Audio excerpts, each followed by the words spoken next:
اعوذ باللہ من الشیطان الرجیم بسم اللہ الرحمن الرحیم وَهُوَ الَّذِي أَنشَأَ جَنَّاتٍ مَعْرُوشَاتٍ، وہی ہے اللہ جس نے کہ اٹھائے باغات معروشات وغیرہ معروشات، وہ باغ بھی ہوتے ہیں وہ بیلیں کہ جیسے انگور کی ہوتی ہیں، ٹٹیوں پر اٹھانا پڑتا ہے، ان کو سہارا دینا پڑتا ہے، خود ان کے اندر تنا اوپر جانے کا اس کی فطرت میں نہیں ہے۔ غیر معروشات یہ عام درخت ہیں، وہ خود کھڑے ہوتے ہیں، اپنی یعنی ریڑھ کی ہڈی ان کی اپنی مضبوط ہے، وہ کھڑے ہیں، انار کا درخت ہے، آم کا درخت ہے۔ تو معروشات وہ ہیں کہ جن کو ٹٹیوں پر چڑھانا پڑتا ہے۔ والنخلا، اور کھجور کے درخت، والزرع، اور کھیتی، مختلفاً اکلہ، جس کے کہ ذائقے بڑے بڑے مختلف ہیں۔ والزیتون، اور زیتون، والرمان، اور انار، متشابہاً وغیر متشابہ، ایک دوسرے سے ملتے جلتے بھی ہیں اور یہ کہ ذرا ایک دوسرے سے مختلف بھی ہیں۔ جیسے سٹرس فیملی ہے، اب ایک ہی خاندان ہے، اب اس میں کنو بھی ہے، اس میں فروٹر بھی ہے، اور اس میں وہ مالٹا بھی ہے، اور ساری چیزیں جو ہے لیکن ملتے جلتے بھی ہیں، مختلف بھی ہیں، فیملی ایک ہی ہے۔ کلوا من ثمرہ اذا اثمر، کھایا کرو اس کے پھلوں میں سے جب کہ وہ پھل دیں۔ وآتوا حقہ یوم حصادہ، اور اس کا حق دے دیا کرو جس دن کہ تم پھل اتارو، یعنی اس میں سے بھی زکوٰۃ ہے۔ جیسے عشر ہے زمین کی پیداوار میں سے، ایسے ہی پھلوں کے اندر بھی زکوٰۃ ہے۔ تو اللہ تعالیٰ کا حق نکال دیا کرو، آتوا حقہ، ادا کر دیا کرو اس کا حق جس دن کہ وہ پھل اتارو۔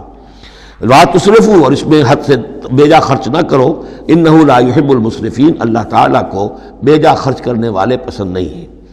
ومن الانعام حمولۃ وفرشا، اور چوپایوں میں سے اس نے ایسے بھی بنائے ہیں کہ جن کے اوپر تم بار برداری کا کام لیتے ہو۔ ظاہر بات ہے بار برداری انہی کی ہو سکتی ہے جو ذرا اونچے ہوتے ہیں، اب گھوڑا ہے یا خچر ہے، اونٹ ہے، یہ حمولتاً ہے، یہ ذرا اونچے ہیں اور ان کے اوپر جو ہے آپ ان کی پیٹھوں کے اوپر بوجھ لاد کر لے جاتے ہیں، حمولتاً۔ وفرشا، کچھ ایسے جو بالکل زمین سے لگے ہوئے ہیں، اب ان کے اوپر کیا آپ نے لادنا ہے، بکری پہ کیا لاد دیں گے آپ، اور اسی طریقے سے چھوٹی چھوٹی جو چیزیں ہیں۔ کلوا مما رزقکم اللہ، یہ اللہ نے پیدا کیے ہیں، حمولہ بھی اور فرشا بھی، کھاؤ اس میں سے جو اللہ نے تمہیں رزق دیا ہے۔ ولا تتبعوا خطوات الشیطان، اور شیطان کے نقش قدم کی پیروی نہ کرو۔ انہ لکم عدو مبین، یقیناً وہ تمہارا کھلا دشمن ہے۔ ثمانیۃ ازواج، اب یہ بات کہی جا رہی ہے جو انہوں نے کہا تھا کہ یہ جو حیوانات ہیں ان کے پیٹوں میں جو بچہ ہے وہ اگر زندہ ہو گیا، ولادت ہو گئی تو صرف مرد کھائیں گے، عورتیں نہیں کھائیں گے۔ ہاں اگر مردار پیدا ہوا، مر گیا دوران ولادت ہی، تو پھر اس میں عورتیں بھی اور مرد بھی شریک ہو سکیں گے۔ اب اس کا جواب دیا جا رہا ہے ثمانیۃ ازواج، یہ 8 قسم کے چوپائے ہیں جو تمہارے ہاں عام طور پر موجود ہیں۔ من الضأن اثنین، بھیڑ میں سے 2 نر اور مادہ، ومن المعز اثنین، بکری میں سے 2 بکرا اور بکری۔ قل الذکرین حرم ام الانثیین، آپ ان سے پوچھئے کہ اللہ نے کس کو حرام کیا ہے، مذکروں کو حرام کیا ہے یا مؤنثوں کو حرام کیا ہے؟ اما اشتملت علیہ ارحام الانثیین، یا یہ کہ جو ان کے رحم ہیں ان کے مؤنثوں کے، ان پہ جو کچھ ہے انہیں حرام، کس کو حرام کیا ہے؟ حرام اگر کوئی شے ہے تو سب کے لیے، اور اگر حرام نہیں ہے تو کسی کے لیے بھی نہیں۔ یہ تم نے جو نئے قوانین بنا لیے ہیں وہ کہاں سے لے آئے ہو، کیا ان کی سند ہے؟ نبئونی بعلم ان کنتم صادقین، مجھے بتاؤ کسی سند کے ساتھ، کسی حوالے سے اگر تم سچے ہو۔ ومن الابل اثنین، اسی طرح اونٹ میں سے بھی 2 ہیں نر اور مادہ۔ ومن البقر اثنین، گائے میں سے بھی 2 ہیں، ان میں بھی 2 ہیں۔ قل الذکرین حرم ام الانثیین، پوچھئے پھر ان سے ان دونوں نروں کو حرام کیا یا دونوں ماداؤں کو حرام کیا ہے؟ اما اشتملت علیہ ارحام الانثیین، یا یہ کہ جو رحم ہیں ان کے ماداؤں کے، کیا ان کے اندر جو کچھ ہے اسے حرام کیا ہے؟ ام کنتم شہداء اذ وصاکم اللہ بہذا، کیا تم موجود تھے جب اللہ نے تمہیں یہ قوانین دیے اور یہ نصیحتیں کی اور یہ ہدایات دی؟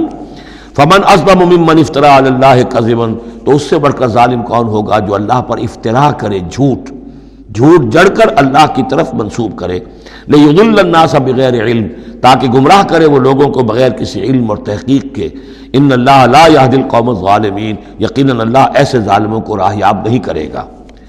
قل لا اجد فیما اوحی الی محرما علی طاعم، اب وہ پھر وہی قانون جو ہے، جو اصل چیزیں تھیں عرب میں کھانے پینے کے لیے، جو گوشت جن کا جانوروں کو کھایا جاتا تھا، ان میں سے کن چیزوں کو حرام کیا ہے، یہاں پھر اس کو دہرایا جا رہا ہے۔ قل لا اجد فیما اوحی الی محرما علی طاعم یطعمہ، کہہ دیجئے میں تو نہیں پاتا اس شے میں جو میری طرف وحی کی گئی ہے، یعنی جو قرآن میری طرف وحی کیا گیا ہے، جو شریعت میری جانب وحی کی گئی ہے، میں اس میں نہیں پاتا کہ کوئی اور شے ہو کسی کھانے والے پر حرام، محرم علی طائمین کھانے والے پر یطعمہ جو اسے کھاتا ہو، سوائے کس کے؟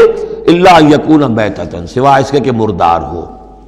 اس مردار کی مزید تشریح جو ہے سورہ مائدہ میں ہم پڑھ چکے ہیں، منخنقہ ہو، متردیہ ہو، موقوذہ ہو، وہ سب کے سب کسی بھی سبب سے وہ اگر مر گیا ہے جانور تو وہ حرام ہو گیا۔ ہاں اس کے مرنے سے پہلے کوئی اونچائی سے گر گیا ہے لیکن یہ کہ ابھی جان ہے اور آپ نے ذبح کر لیا ہے اور خون نکل گیا، وہ جائز ہو جائے گا۔ لیکن اگر آپ کے پہنچنے سے پہلے، ذبح کرنے سے پہلے اس کی موت واقع ہو چکی ہو تو وہ مردار میں ہے، تو مردار کی کوئی بھی شکل ہو وہ حرام ہے۔ او دمن مسفوحا، یا خون ہو بہتا ہوا، یعنی ایک خون وہ ہے کہ جو چاہے کتنا ہی زور آپ لگا لیں، کتنا ہی رائگر مورٹس ہو جائے، کتنا ہی تشنج ہو، لیکن پھر بھی کچھ نہ کچھ خون تو کہیں نہ کہیں جسم میں رہ ہی جائے گا، وہ حرام نہیں ہے۔